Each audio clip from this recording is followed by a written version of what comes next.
It pleased Darius to appoint 120 satraps to govern throughout the kingdom, with 3 high officials overseeing them. Daniel was one of the high officials, and the satraps were accountable to them to prevent any losses to the king. Daniel's exceptional spirit distinguished him among the officials, and the king considered setting him over the entire kingdom. However, the other high officials and satraps became jealous and sought to find grounds to accuse Daniel concerning the kingdom. Yet, they could find no fault or complaint against him because he was faithful and blameless. These men realized their only chance to accuse Daniel was in connection with the law of his God. The high officials and satraps approached King Darius with a plan. They proposed an ordinance stating that for 30 days, no one should make petitions to any god or man except the king. Violators of this decree would be cast into the den of lions. The officials insisted that the king establish and sign this unchangeable law according to the Medes and Persians. Darius, influenced by their scheme, signed the document and made it an official injunction. When Daniel learned about the signed document, he went to his house, where he had windows in his upper chamber open toward Jerusalem. 3 times a day,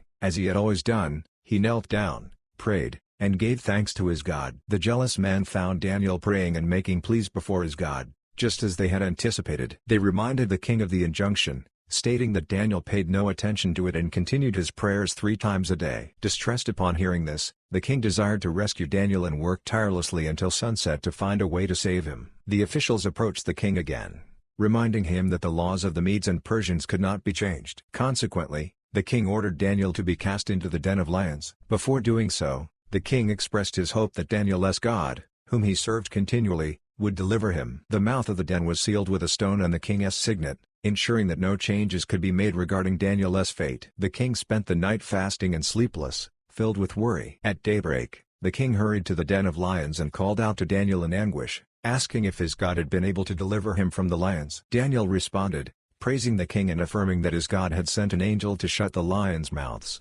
sparing him harm. Daniel had been blameless before God and the king, and his trust in God had protected him. Overjoyed, the king commanded that Daniel be lifted out of the den. To the king's relief, no harm was found on Daniel because he had trusted. Then the king ordered the men who had maliciously accused Daniel, along with their families, to be thrown into the den of lions. Before they even hit the bottom of the den, the lions overpowered them, breaking their bones. In response to these events, King Darius issued a decree to all people, nations, and languages throughout the earth. He acknowledged the living God of Daniel and declared that all should tremble and fear before him. The king proclaimed the enduring nature of God's kingdom and dominion, highlighting his ability to deliver and perform signs and wonders. King Darius acknowledged God's rescue of Daniel from the power of the lions. As a result, Daniel continued to prosper during the reigns of both Darius and Cyrus the Persian.